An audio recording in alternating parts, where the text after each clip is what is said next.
Isang mapagpalang hapon po sa bawat isa po sa atin. Kamusta po tayong lahat?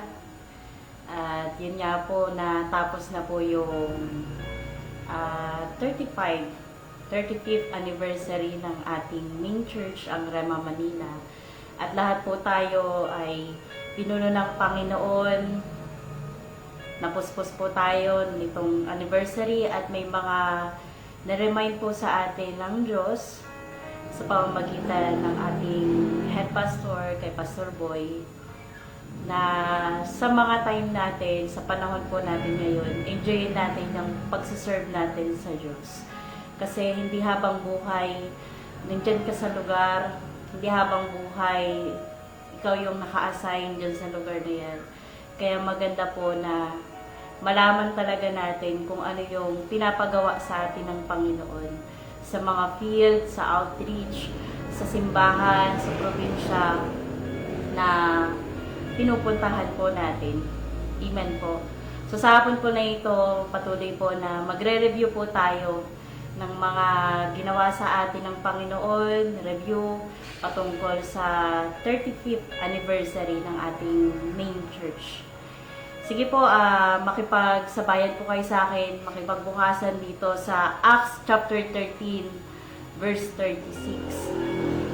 Basahin ko po, nang maisagawa na ni David ang kalooban ng Diyos para sa kanyang kapanahunan, siya'y namatay at inilibing sa piling ng kanyang mga pinuno at siya'y dumanas ng pagkabulok. Pansinin po natin dito sa Acts chapter 13 verse 36 sa gawa nang maisagawa na ni David. Ibig sabihin may ginagawa siya. Ibig sabihin may action siya. Nagtatrabaho siya. Ang sabi niya dito nang maisagawa na ni David ang kalooban ng Diyos para sa kanyang kapanahunan. Sa English, yung time niya, yung generation niya, ang sabi niya kung ganun dito, siya'y namatay at inilibing sa piling ng kanyang mga pinuno. Darating ang time na lagi pong sinasabi sa atin ni Pastor Boy na temporary lang ang soul winning, temporary lang ang fundraising, temporary lang ang paghayot, temporary lang ang mga services po natin sa ating mga simbahan. Amen po. So hindi po yan permanent. Yan po ay temporary lang, hindi panghabang buhay. Kaya nga po, ang isang nire-remind po sa atin nung anniversary na enjoyin natin ang pagsiserve natin sa Panginoon.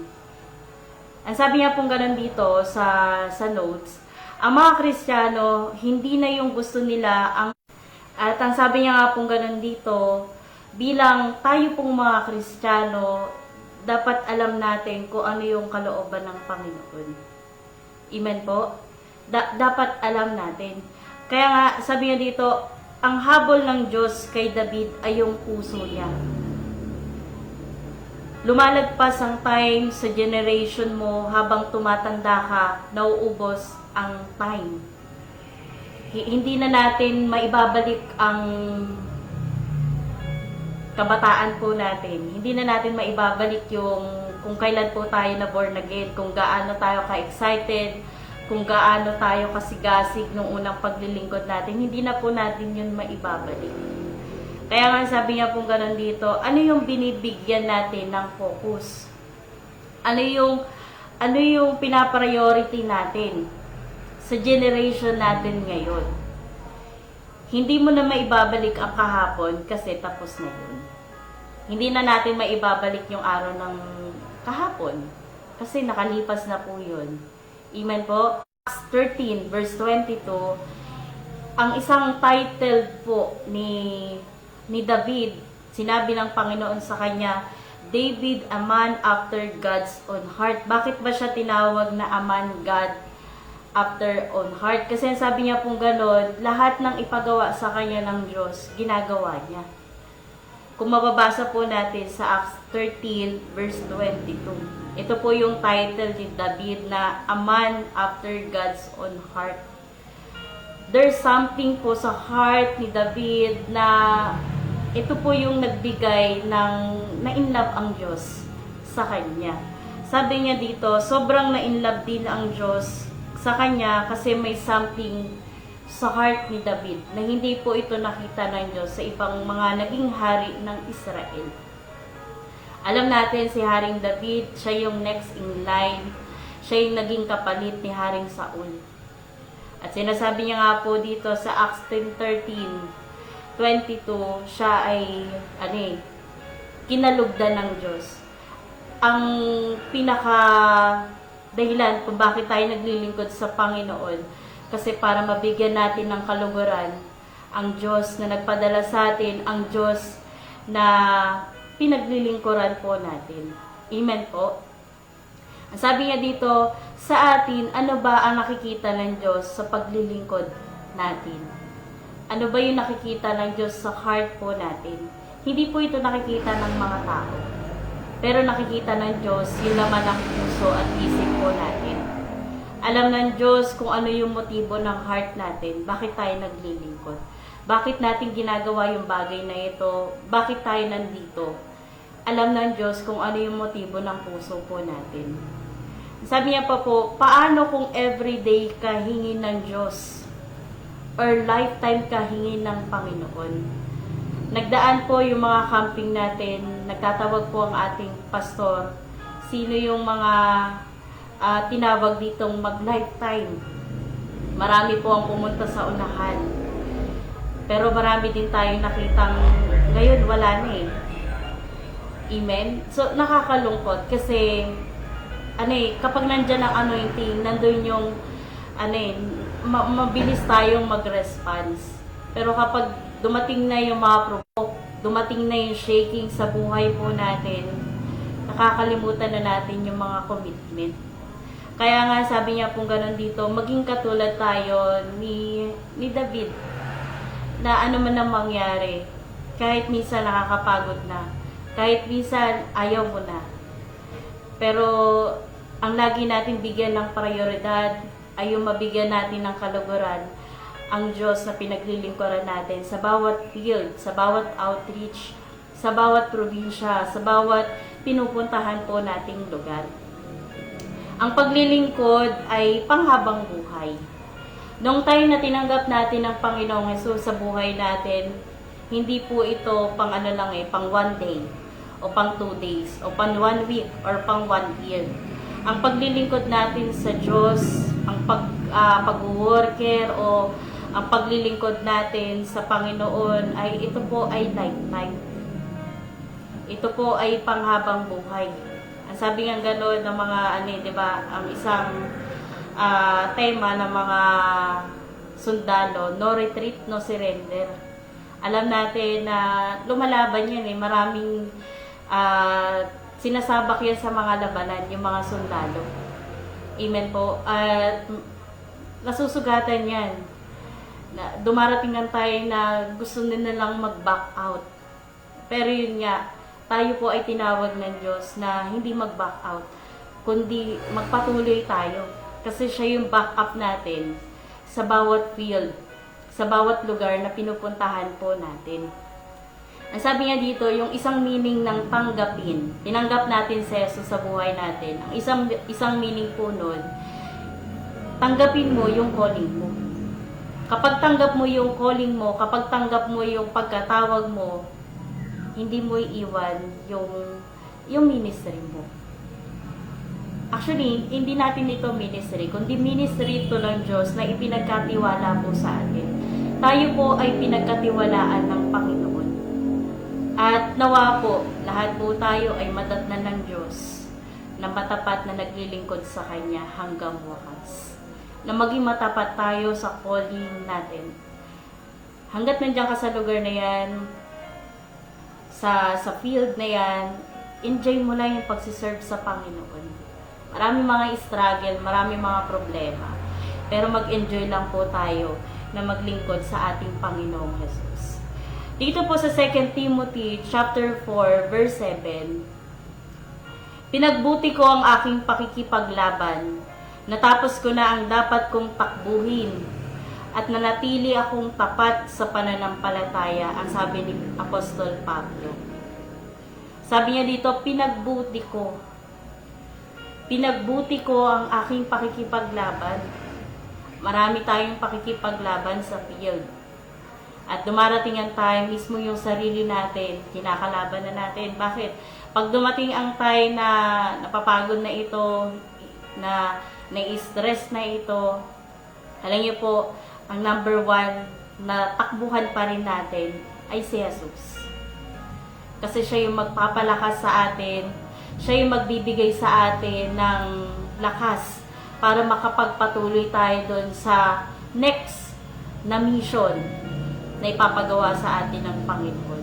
Naalala ko nga po yung isang sermon ni Pastor Benny Hinn. May isa po doon na nagtatanong sa kanya, ano daw pong ginagawa niya kapag sa time na siya ay nasi-shake, kapag dumarating siya sa time na ang dami yung naririnig na mga bulong ng kaaway sa kanya. Alam niyo po, ang sabi ni Pastor Benny Hinn, wag kang lalayo sa kalooban ng Diyos. Tumakbo ka sa presensya ng Diyos. Hindi paraan ang umalis sa calling o sa kalooban ng Diyos. Kasi ang pinaka-safe na lugar ay kapag nandun po tayo sa kalooban ng Panginoon. Kaya nga sabi niya dito, pinagbuti ko ang aking pakikipaglaban. Naging trying hard ako na gawin yung part ko. Gawin lang natin yung part natin, and God will do the rest. Darating ang time, may mga time po talaga na tayo po ay nagtatanim sa lugar. Kaya darating ang time na tayo po ay ani. Pero ang Diyos pa rin po ang nagpapalago ng bawat itinatanim at yung mga bunga natin sa mga lugar. Ang sabi niya dito, natapos ko na ang dapat kong takbuhin. Nandun yung kasiyahan ni Apostol Pablo, nandun yung kagalakan niya na tapos na, it is finished. Na nagawa ko na yung ministry na ipinagkatiwala sa akin ng Diyos. Na bago mo matapos yung term mo sa lugar na yan, sa mga field na pinagde-deployan po natin, dapat meron po tayong goal na ano ba yung na-accomplish ko dito sa lugar na ito. Ano ba yung nagawa ko? Hindi po ito by might, hindi po ito yung sarili nating lakas, kundi tayo po ay lahat nakaasa sa Panginoon. Kasi sabi niya ganun dito, at nanatili akong tapat sa pananampalataya. Yung mga nanatili, yun yung mga ng Diyos. Na masaya sila. Na hindi sila, tayo po ay nakikipaghabulan sa mga kaluluwa. Kaya mahalaga po na every day, every second, every minute, every hour, dapat nandun yung masaya tayo na naglilingkod tayo sa Panginoon. Enjoyin lang natin. Sabi niya dito, good, tiyak na mananalo ka sa laban. Sino ang pakikinggan at susundin mo? It determines your future kung sino yung sinusundan at yung pinapakinggan po natin. Mahalaga po na pakinggan po natin yung mga tao na marunong din makinig sa kalooban ng Diyos. Kung ano yung gustong ipagawa ng Panginoon. Para sa ikakaganda at ikakalago pa ng ating pananampalataya sa Panginoon. Sa pagsiserve natin sa Diyos. Lahat ng events, pinaglalaban. Katulad nga po noon, nabanggit ni Pastor Gay kahapon, yung mga camping, mga anniversaries. Alam niyo po, kailangan nating ipaglaban yan eh. Amen po? Kailangan nandun yung fight, the good fight of faith. Na ano man lang mangyari, Lord, sasama ako sa camp, Lord, sasama ako sa anniversary. Alam niyo po, bago nga po mag-anniversary, dito sa Hala-Hala Rizal, biglang inatake ng mga trangkasi yung mga kasama namin eh. Kahit ako po mismo. Pero sabi ko gano'n, hindi sa pangalan na Jesus sa atin ako ng anniversary. Alam niyo po, glory to God, kasi naka-attend po ako ng anniversary. Yung mga kasamahan po natin dito, nag-online na lang po sila. Kasi may mga kasama din po kami mga bata. So, hindi talaga sila makakabiyahe. Pero alam niyo po, sabi niya dito, lahat ng events, pinaglalaban. Paglaban po natin. Ngayon, next na natin, camping na. Ipaglaban po natin yan. Amen po. Dapat nandun yung faith natin na bago matapos ang March 13. Yan, puno na yung namin, camping namin. Puno na yung namin, pang-transpo namin. Nandun yung faith natin. Amen po. Kung lalaban ka, mananalo ka for sure. Kalabitin niyo po yung mga katabi niyo. Sabihin niyo po sa kanila, kung lalaban ka, mananalo ka for sure. Bakit? Bago ka pa lumaban, pinaglaban ka na ni Jesus. Bago ka pa magtagumpay, nagtagumpay na si Jesus. Kaya ang tawag po sa atin, we are more than conqueror. Amen po. Ano niyo po, last ko na po dito, every time po na, every term na, halimbawa, 2015 po ako na-deploy, 2015, 2016, kung saan po ako na-deploy, sinusulat ko po yan sa isang papel. At doon po sa papel po na yun, nakalagay po doon, halimbawa, 2015, tapos 2016, tapos, titignan ko po kung may na-accomplish ako doon sa field, doon sa lugar na pinag-deployan ko. Ano po, glory to God, kasi malaking encouragement po siya sa akin, personally, kasi yun yung po yung evaluation ko po sa sarili ko, na glory to God, Lord, kasi sinamahan mo ko doon sa lugar at naging matapat ka. May time talaga magtatanim ka, may time na time ng bunga. Ikaw yung mag-aani ng bunga ng mga pinaghirapan ng iba. Pero alam niyo po, isang pinopoint po dito, maging matapat ka lang. Enjoy mo lang yung pagsiserve mo sa Panginoon. Enjoy lang natin yung pagsiserve natin sa Diyos. Katulad ng mga binanggit, anniversary. Salamat o Diyos sa 35 years ng katapatan mo sa kabuuan ng Rema Organization. Salamat o Diyos. Hayaan mo Panginoon na bigyan mo pa kami yung another year, another 35 na mapaglingkuran ka namin o Diyos. Ma-enjoy namin ang pagsiserve namin sa iyo Panginoon. At Lord, wala kaming regrets, wala kaming babalikan na panahon kasi nagawa namin yung part namin.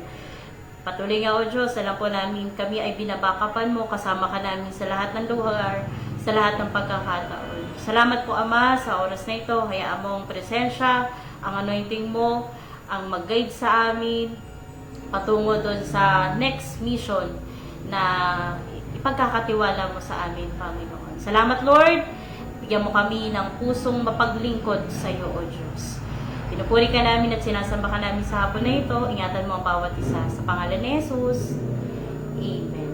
So, God bless po ulit sa bawat isa. Maging masaya lang po tayo sa ating paglilingkod sa ating Panginoon. Maraming salamat po.